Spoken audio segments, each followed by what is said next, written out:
Hey guys, today we're going to look at the challenge problem from earlier a little more in depth. So, we are trying to prove that line BC, is perpendicular to line EF. So, whenever we're trying to prove something, we're just going to start off with a statement reason table. Statement on the left, reason on the right. Okay, let's take a look at the figure on the right. We have one triangle and another triangle overlapping. Whenever we have overlapping triangles, I think it's best to pull one out and look at it individually. So let's start with this one on the left.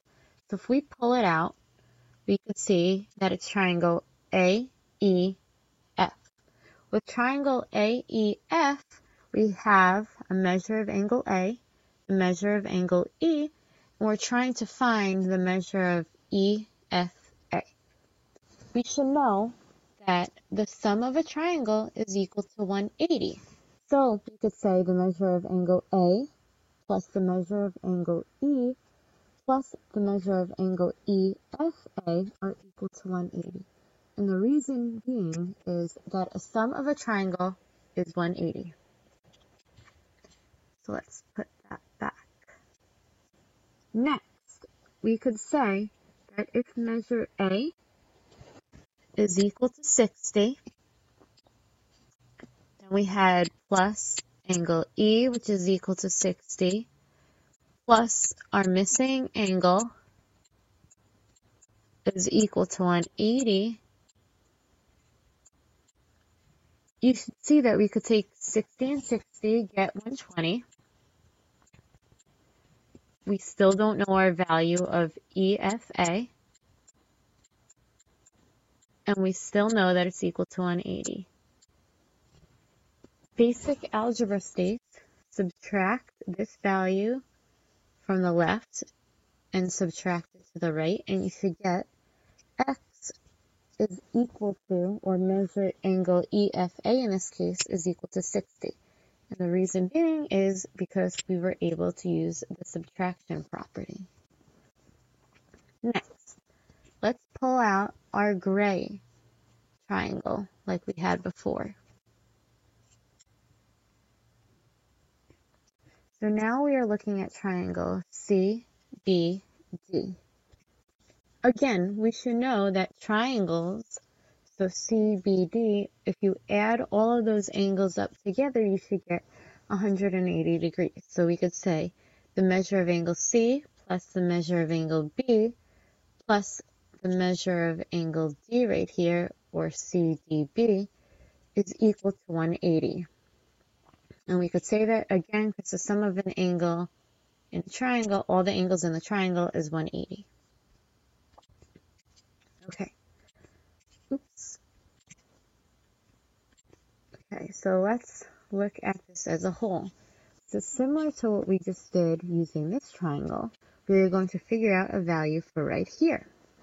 So we have angle C plus angle D plus angle CDB is equal to 180 degrees because it's a triangle.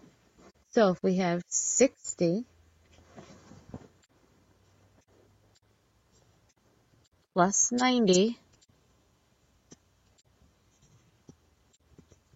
plus the measure of CDB, which I'm just going to write as x, is equal to 180. Oops.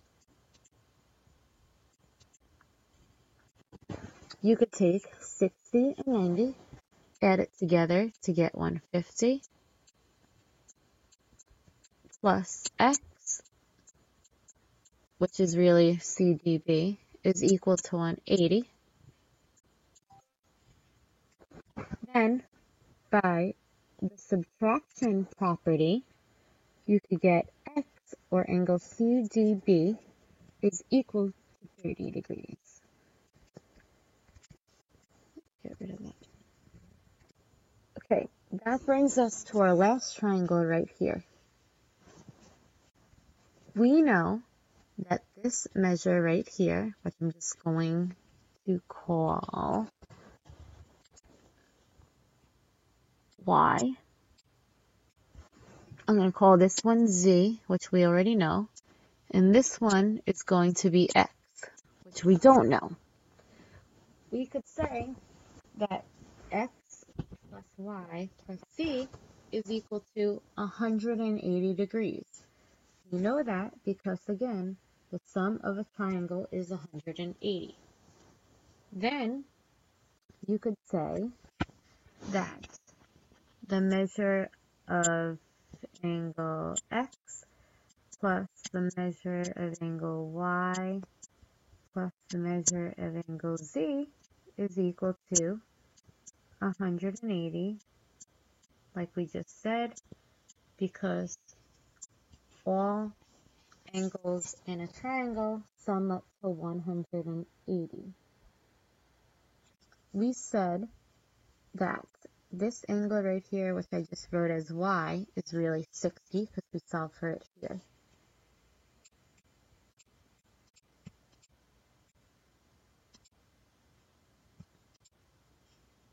We said that angle z, or angle CDB, is 30.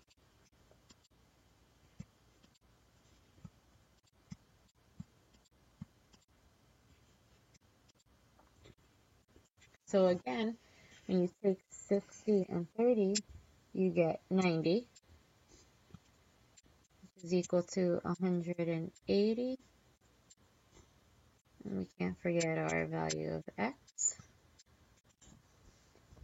And by subtraction, again, opposite inverse operation to both sides, you could say the measure of angle x is equal to 90 degrees. And that, again, is by subtraction. Lastly, you could say that DC, line DC, is perpendicular to EF because, perpendicular lines form right angles. All right, hopefully that was helpful. See you later. Bye.